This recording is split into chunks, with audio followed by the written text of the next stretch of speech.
Hello, America. How are you? In a time when suspicion, misinformation, and division threaten to unravel our shared story, we believe it's time to listen again. Here on the Voices of Americans, we gather real people for real conversations, sharing truths, not headlines. Stories have always been the heartbeat of change, and like the words etched into our currency, e pluribus unum, out of many one, we believe that by listening to each other, we can remember who we are and imagine who we might become. This is the Voices of Americans. Hello, America. How are you?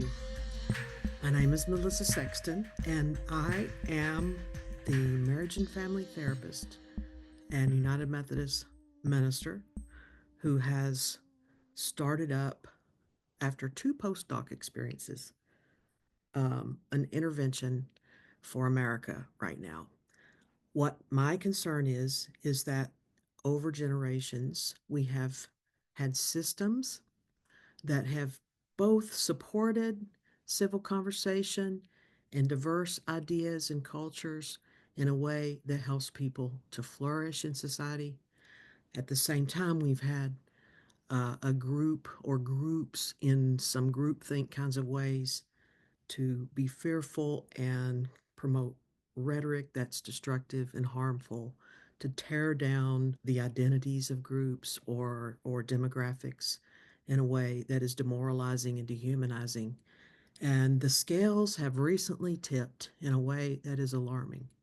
In the past, our democratic republic has been able to balance those issues out when they were issue related and not driven by hate and fear. But now the tables have turned, and we're in a critical, urgent time when I believe it is important for us to remember who we are in a way that is life giving, and also be not afraid, be not swayed, be not dismayed. I'm rhyming now about the attacks that come our way through these wars of rhetoric. I've had the honor and the privilege of experiencing many different cultural influences, but especially Appalachian influences.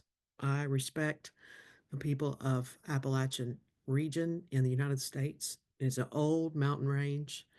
The hills are soft and gentle in a lot of ways, still rugged in other spaces and places, but over time, the hills have informed how the people have learned to survive and internalize some real strengths and abilities that I really feel like the rest of America needs.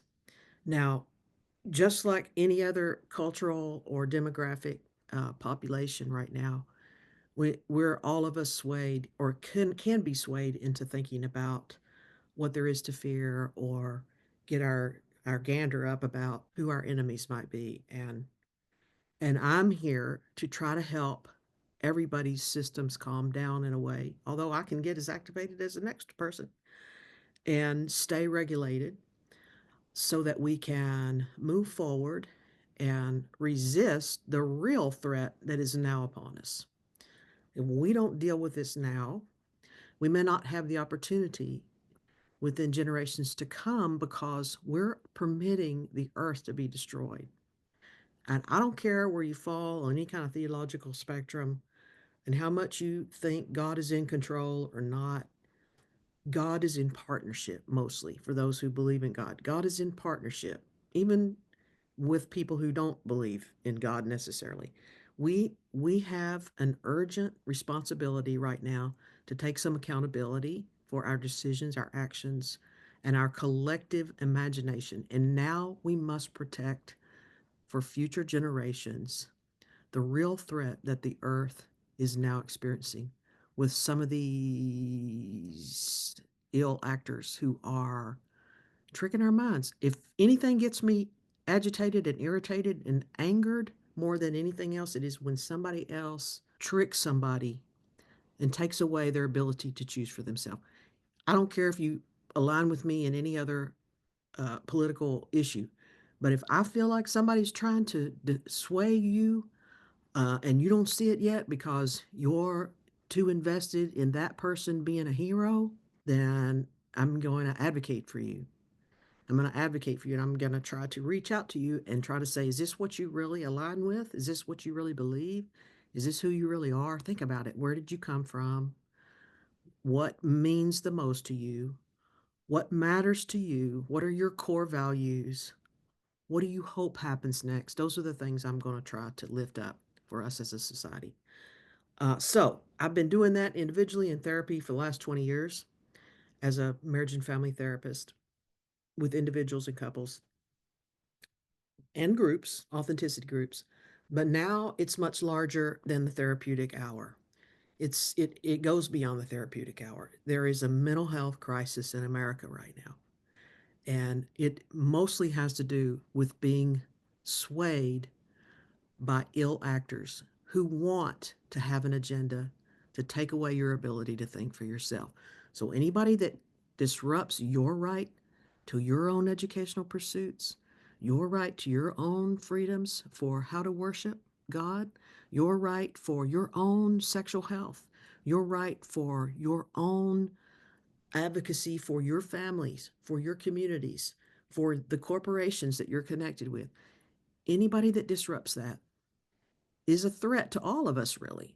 And now we're facing the greatest threat we've ever faced in my lifetime. Now, it's not unprecedented. There are other countries that have gone through this, and what it led to, without going into those realities and terrors, is real destruction and real loss of life. When we're headed in that direction, we are definitely headed in the direction of loss of life, millions of losses of life.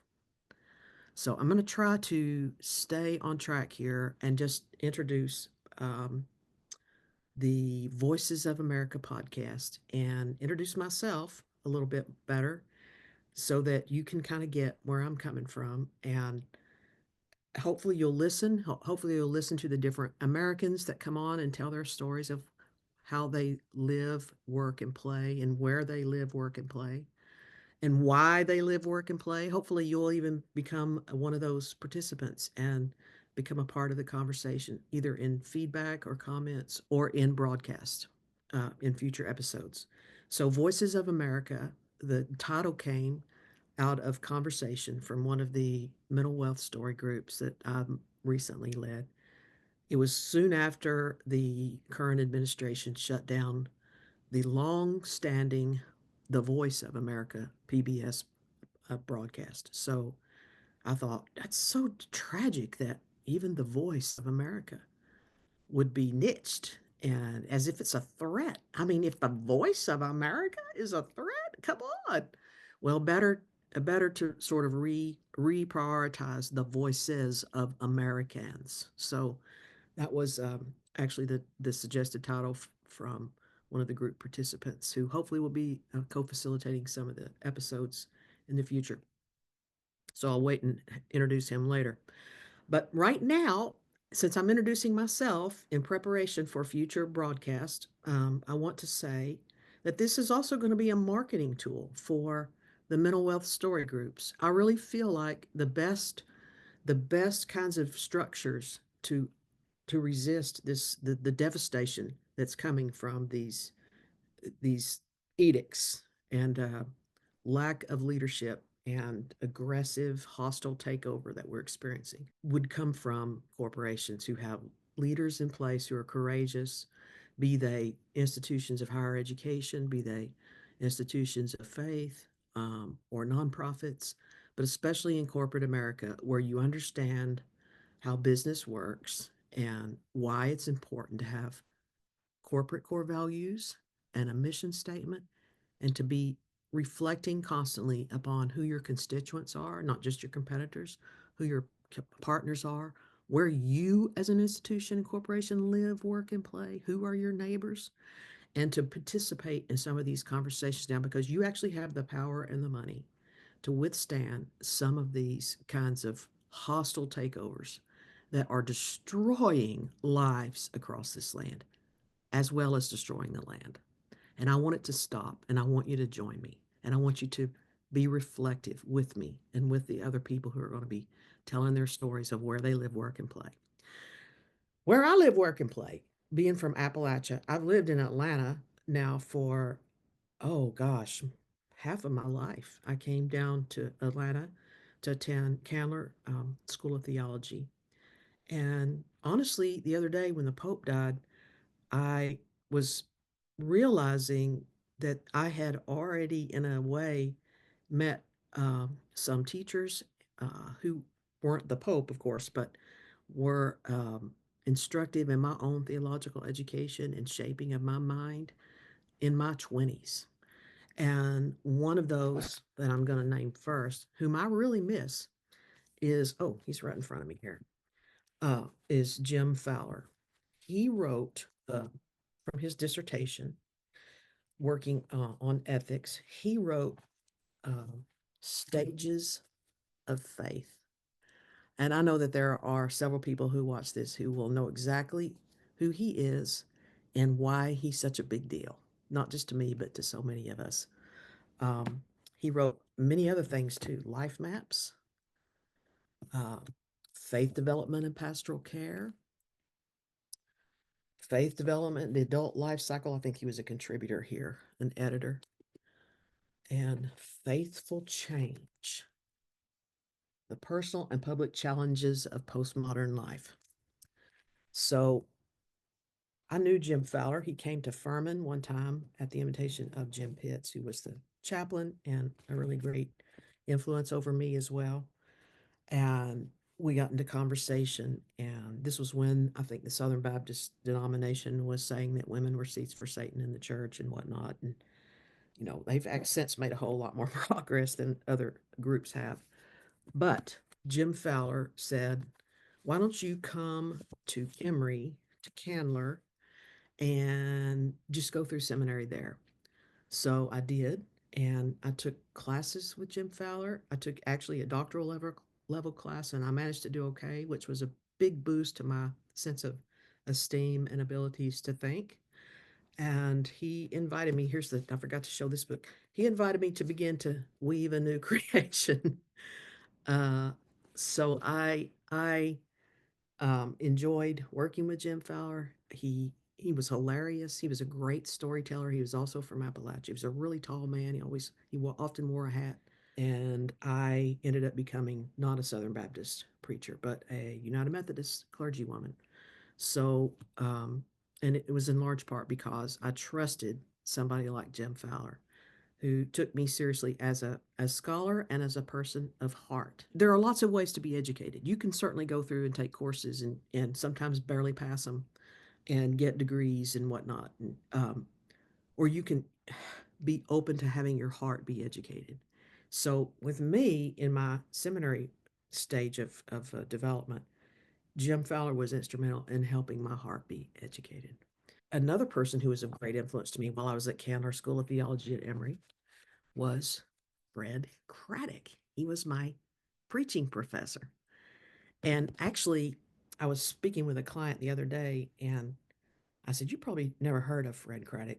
She goes, "Oh yeah, I've heard of Fred Craddock." And I said, "He was my preaching professor, and I just loved him. He actually invited me at the end of his career to be in his last preaching class, his last hermeneutics class at Emory at Candler, and to be a TA. So I had a really great experience being associated with Dr. Fred Craddock.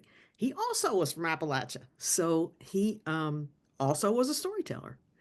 And the reason why I really loved learning from Fred Craddock was because he invited me into the task of hermeneutical analysis and preaching um, because of my storytelling culture. He really taught us that sometimes the gospel can't be experienced if it's directly intended to hit a mark. That people can take it in and mull it over and get the message that God has for them.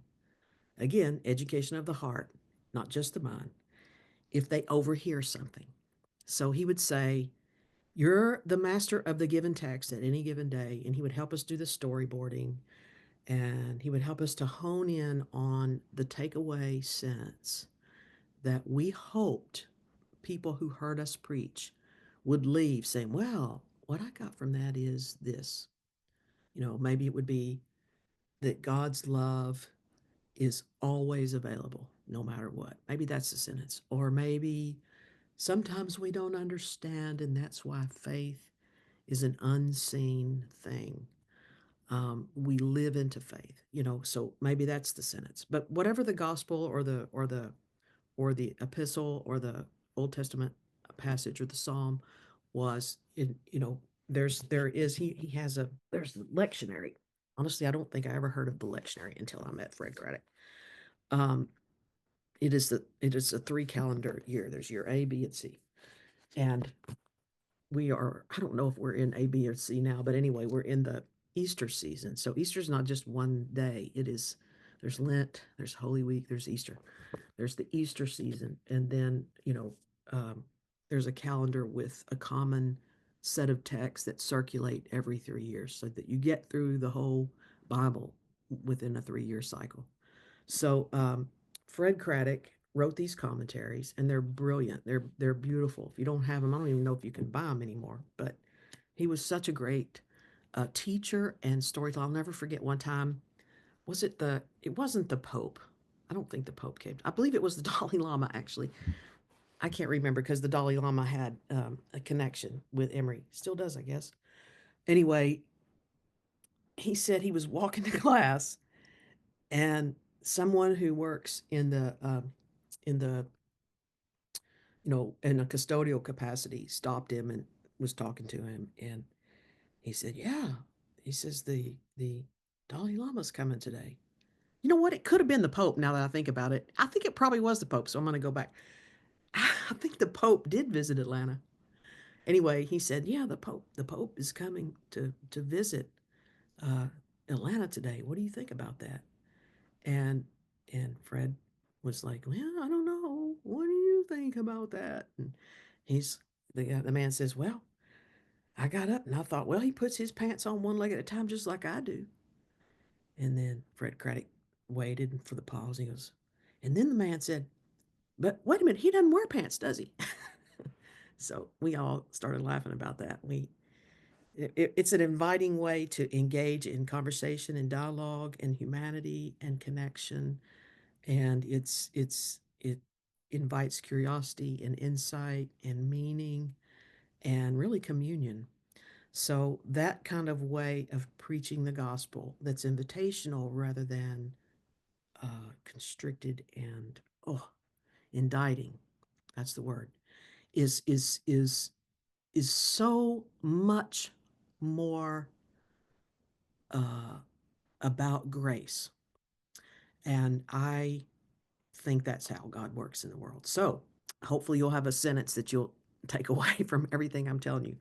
But the death of the Pope made me think about the earlier deaths of these some of these people that have spent a lot of their lives trying to shepherd many of us into being all we can be and being alert and aware, using all of our skill sets in this time and in this place. So, hello America, how are you? We're not okay right now, but we must collectively overcome our divisions and our differences so that we can think without the preyed upon manipulative um, oh evil, really.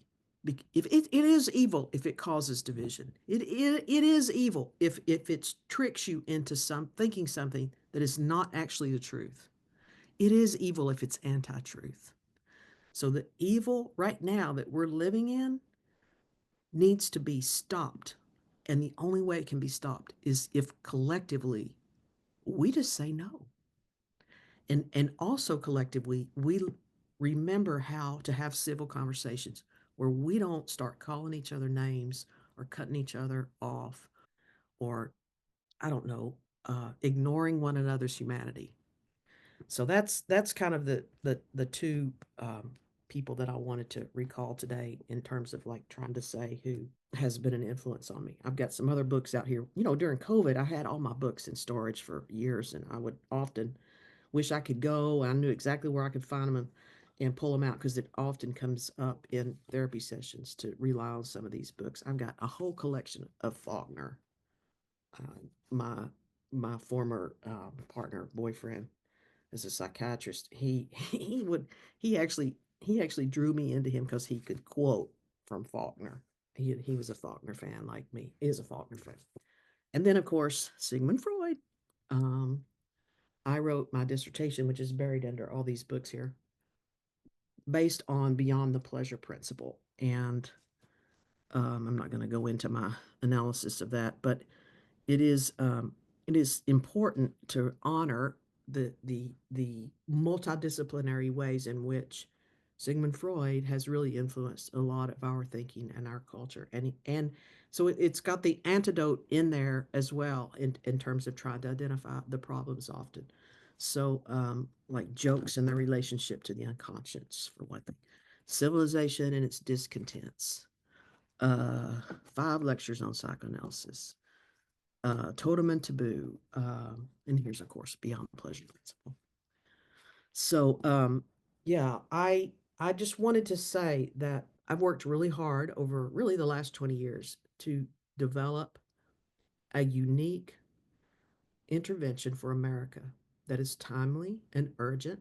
And I would like for anybody who's listening to this to feel free to reach out to me so I can tell you about the 3 layers of storytelling that I'm trying to lead people through in a group, small groups, not in Zooms off in the comments, but face to face, so that we can learn how to listen differently without getting triggered or shamed, and we can find the common ground. Now, I can't not say anything about Howard Thurman. Howard Thurman is well known, especially among any person who is, as Raphael Warnock calls, a Matthew 25 Christian. Howard Thurman is also known as the person who helped people imagine the civil rights movement in America. He went on to pastor a church after being a chaplain in Boston and a professor at Morehouse here in Atlanta. He went on to California and he, with others, started the Church of the Fellowship of All Peoples. And it's a beautiful history of bringing people together from different cultural perspectives to try to live life together like you would do in a church, understand each other's struggles and troubles. But this was a cross racial, cross cultural collective. And it is very much what we need right now. So anything that sort of smacks of a race DEI is so contrary to the remedy. The remedy is not to erase people's identities, their contexts, their cultures. The remedy is to learn how to appreciate the differences and work towards inclusion, belonging, because if inclusion and belonging come forward, then so will equity and equality. And equity and equality are two goals that we still need to pursue in this United States of America. Otherwise, we're not going to be the United States anymore of America. This will not be the land of the home and the land of the free. It'll be the land of the overlords to the workers.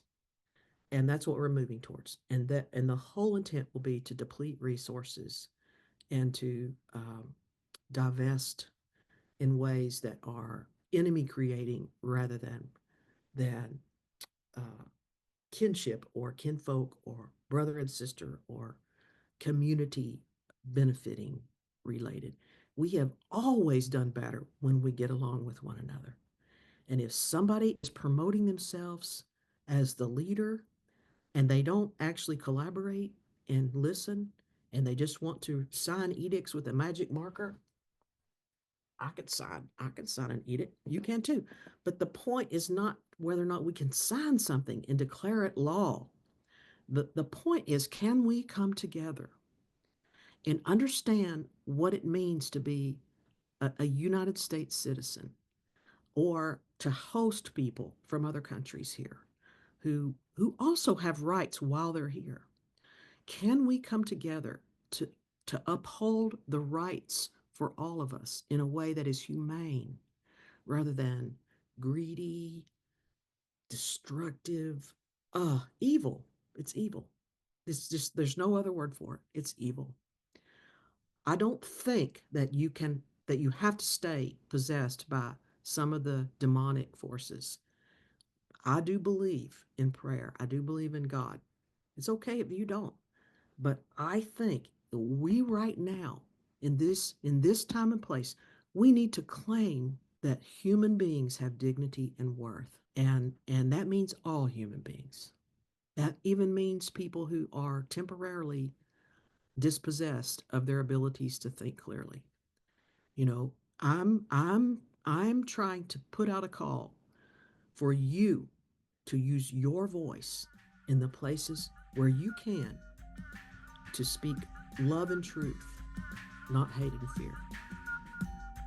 Thank you for listening.